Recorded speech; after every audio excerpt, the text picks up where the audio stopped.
ओं नमो भगवते वासुदेवाय नम नमस्कार बंधुगण आपण मानकु आम यूट्यूब चैनल को स्वागत। बंधुगण आजिर भिडियो आमे आपण मानकु कहिबाकु जाउछु 30 तारिखर दिनटी आपणकर किपरि कटिबो।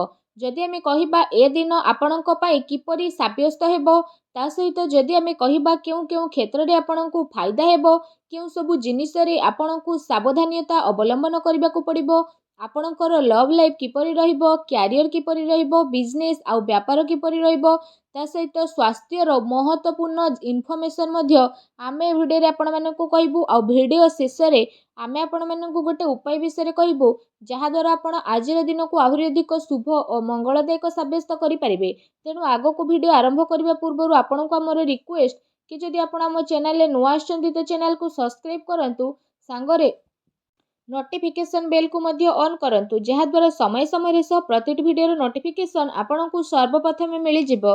तो आसंतु जानिबा 30 तारिखर दिनटी आपणकर किपरि रहिबो। जदि आमे विशेष भाव में आज आपण को कहबू तो सबुठारु प्रथमे कहबू कि कौन आज आपणक पई पॉजिटिव रहिबा पई जाउछि। जदि आमे कहिबा आज अचानक धन लाभ प्राप्तिर आपणक पई अनेक ही जोग बनू अछि ता सहित आपणकर सब प्रोब्लेम मध्य आज दूर हेबो। आपण आपणक कर्म उपरे भरोसा रखिकी निज काम कार्य को भल दिग देबारे ट्राए मध्य करिवे जहा द्वारा समय अनुसार आपण को बहुत भल धरणर सफलता मध्य प्राप्त हेबो। एहा सहित जदि कहबा उन्नति संबंधित कौनसी शुभ समाचार मध्य आज आपण को प्राप्त हेबो। आध्यात्मिक क्षेत्र में जड़ित कौनसी अनुभवी व्यक्तिर सानिध्य मध्य आज आपण को प्राप्त हेबो। विद्यार्थी माने निजर लक्ष्य प्रति एकाग्रचित्त रहिबे तथा तार परिणाम मध्य आपण को उचित भाव में प्राप्त हेबो।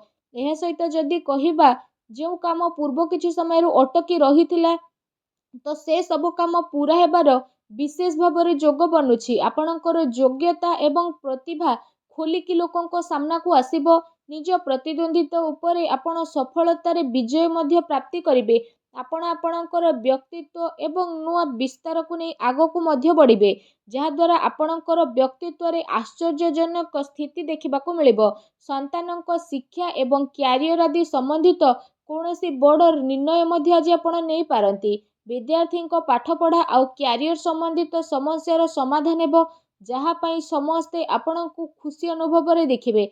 ता सहित आपण आपणकर कौशल क्षमतार भरपूर व्यवहार करिवे। बड़ वृद्धंकर आशीर्वाद एवं कृपा मध्य आज आपण को विशेष भाव में प्राप्त हेबो। स्वास्थ्य रे सुधार आसीबा कारणरू आपण आपणक भितरे नुआ ऊर्जा को अनुभव करिवे एवं आपण पूरा आत्मविश्वास सहित निज कार्य प्रति ध्यान देबाकू ट्राए करिवे। कौनसी संपर्कित संबंधित शुभ समाचार मिलवा कारणरू मनरे प्रफुल्लता रहिबो। ता सहित जदि कहिबा आपण समस्ते व्यवहार कुशल नजर आसिबे। आपण बुद्धिमता एवं हुशियारीर सह सबु कार्य को करी मध्य नेबे जहा द्वारा आपण को काफी खुशीर अनुभव मध्य हेबो। ता सहित आसंतु जानिबा आज आपणक पई कोन नेगेटिव रहिछि। जदि कहिबा आज सामाजिक मान सम्मान प्राप्तिर विशेष भाव में संभावना बनुछि। कौनसी ना कौनसी कार्य को स्थिरता और गंभीरता पूर्वक करंतु जहा द्वारा आपण को सफलता एवं सम्मान निहाती भाव में प्राप्त हेबो। सबु संबंध खराब हेबार संभावना आपणकर बनुछि। धन संचय करिबार प्रयास आपणकर मध्य आसीपारे तेणु आपण सावधान रहंतु। एहा सहित आर्थिक मामला रे सावधान रहिबार आवश्यकता रहिछि। भाई भौणी द्वारा संपत्ति आउ बंटवार संबंधित विवादर स्थिति मध्य आपणक पई आसीबो। आपसिक समंजस को बिगाड़ंतु नाही। युवा वर्ग निजर क्यारियर सहित कौनसी प्रकार आज समझौता करंतु नाही। ता सहित आज आपणक आपणकर क्रोध आउ आक्रोश उपरे काबू रखिबार आवश्यकता रहिछि। केतथर तर्तरे एवं अति उत्साह रे बना जाइथिबा खेल आपणकर बिगिड़ी जाई पारे जोथिपाई पारिवारिक सुख शांति प्रभावित हेबो। निजर लक्ष्य प्रति कड़ा नजर रखिबा आपणक पई अति आवश्यकता रहिछि। ता सहित अजणा एवं अपरिचित व्यक्तिଙ୍କ द्वारा व्यवहार बा लेनदेन रे सावधानता रखिबा आपणको कौनसी साजिश बा षड्यंत्रर शिकार होई पारे। सेथिपाई ठीक एहा रहइबो कि आपण भूल लोकंक संगति रे दूरता बनेकी रखंतु। बड़ वृद्ध लोकंकर स्वास्थ्यर आवश्यकता आपणको बहुत अधिक रहिछि। या सहित व्यर्थ कार्य रे धन खर्च हेबार विशेष भाव में प्रबल जोग मध्य बनुछि। भूमि एवं वाहन को लेकिन कौनसी बड़ करज आपणको नेबाकू पड़ी पारे। ସେଥିପାଇଁ ନିଜର ଆର୍ଥିକ ସ୍ଥିତିକୁ ଧ୍ୟାନରେ ରଖିକି ହିଁ ଆପଣ କିଣାକିଣି ସମ୍ବନ୍ଧିତ ଯୋଜନା ବନାନ୍ତୁ। ଏହା ଆପଣଙ୍କ ପାଇଁ ବହୁତ ହି ଭଲ ରହିବ। ତା ସହିତ ଆସନ୍ତୁ ଜାଣିବା ଆଜି ଆପଣଙ୍କର ଲଭ୍ ଲାଇଫ୍ କିପରି ରହିବ। ଦାମ୍ପତ୍ୟ ଜୀବନକୁ ନେଇକି ସ୍ଥିତି ଆପଣଙ୍କର କାଫି ବହୁତ ଭଲ ରହିବ। ଜୀବନ ସାଥୀଙ୍କ ସହ ମଧୁର ସମ୍ବନ୍ଧ ହେବା ସହିତ ଆପଣଙ୍କୁ ତାଙ୍କର ସହଯୋଗ ମଧ୍ୟ ବିଶେଷ ଭାବରେ ପ୍ରାପ୍ତ ହେବ। ତା ସହିତ ଘର ପରିବାରର ସୁଖ ସୁବିଧା ପ୍ରତି ଆଜି ଆପଣଙ୍କର ବିଶେଷ ଭାବରେ ପ୍ରାଥମିକତା ରହିବ। ପତି ପତ୍ନୀଙ୍କ ଭିତରେ ସମ୍ବନ୍ଧ ଭଲ ରହିବ। ସନ୍ତାନଙ୍କର କୌଣସି ଜିଦ୍ଦିପଣ ବା ନକାରାତ୍ମକ ରବୈୟା ଆପଣଙ୍କ ଚିନ୍ତାର କାରଣ ମଧ୍ୟ ବନିପାରେ। ତା ସହିତ ଆସନ୍ତୁ ଜାଣିବା ଯେ ଆପଣଙ୍କ ବ୍ୟବସାୟିକ କ୍ୟାରିୟର କିପରି ରହିବ। ଯଦି କହିବା ବ୍ୟାପାରର ବ୍ୟସ୍ତରତା ସମ୍ବନ୍ଧିତ କୌଣସି ନୂଆ ସମ୍ଭାବନା ଉପରେ ଆପଣଙ୍କର ବିଚାର ହେବ। ନିଜର ପୁରା ଜୋସ୍ ମାର୍କେଟିଂ ତଥା ଆପଣଙ୍କର ପ୍ରୋଡକ୍ଟର ପ୍ରମୋସନରେ ଆପଣ ଲଗାଇ ନେବେ। ଚାକିରି ପେଶା ବ୍ୟକ୍ତି ନିଜ କାମରେ ସନ୍ତୁଷ୍ଟି ହେବେ। ତା ସହିତ ସହକର୍ମୀଙ୍କର ଏ ଦିନରେ ଆପଣଙ୍କୁ ପୂର୍ଣ୍ଣ ସହଯୋଗ ପ୍ରାପ୍ତ ହେବ। କାର୍ଯ୍ୟ ବିସ୍ତାରତର ଯୋଜନା ମଧ୍ୟ ଆପଣଙ୍କର ପୂରଣ ହେବ। ତା ସହିତ ସେ ଯୋଜନା ଉପରେ ଆପଣ ପୁନଃ ପରୀକ୍ଷଣ କରିବେ। ଏହା ସହିତ ଚାକିରିରେ ହାଲକା ଫୁଲକା ପ୍ରୋବ୍ଲେମ ମଧ୍ୟ ଆସିବ।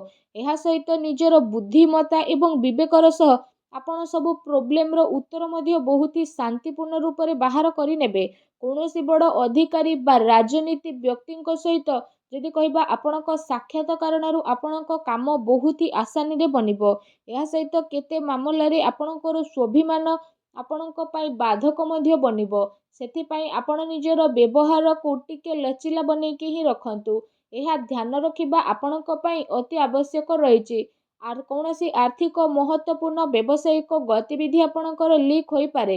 କର୍ମଚାରୀଙ୍କର ଗତିବିଧି ଉପରେ ଆପଣ ନଜର ରଖିବେ। ଏହା ସହିତ ଶୀଘ୍ର ସ୍ଥିତି ଆପଣଙ୍କର କାବୁରେ ମଧ୍ୟ ଆସିବ। ସେଥିପାଇଁ ଆପଣ ପୁରା ଜୋସ୍ର ସହିତ ନିଜର କାର୍ଯ୍ୟ ପ୍ରତି ଏକାଗ୍ର ଚିତ୍ତ ରୁହନ୍ତୁ। ଆସନ୍ତୁ ଜାଣିବା ଆଜି ଆପଣଙ୍କର ସ୍ୱାସ୍ଥ୍ୟ କିପରି ରହିବ।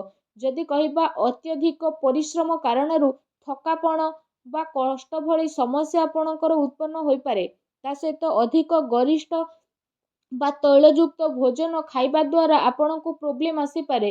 ଯାହାଦ୍ୱାରା ପେଟ ସମ୍ବନ୍ଧିତ ସମସ୍ୟା ମଧ୍ୟ ଆପଣଙ୍କୁ ଆସିବ। ସେଥିପାଇଁ ଆପଣ ସୁପାଚ୍ୟ ଭୋଜନ କରନ୍ତୁ। ତା ସହିତ ନିଜ ସ୍ୱାସ୍ଥ୍ୟକୁ ଆହୁରି ଅଧିକ ଭଲ ରଖିବା ପାଇଁ ଆପଣ ପ୍ରତ୍ୟେକ ଦିନ ଯୋଗ କରନ୍ତୁ, ବ୍ୟାୟାମ କରନ୍ତୁ ଏବଂ ସୁସ୍ଥ ରୁହନ୍ତୁ। ଫ୍ରେଣ୍ଡସ୍, ଆସନ୍ତୁ ଜାଣିବା ଆଜି ଆପଣଙ୍କ ପାଇଁ କ'ଣ ବିଶେଷ ଉପାୟ ରହିଛି।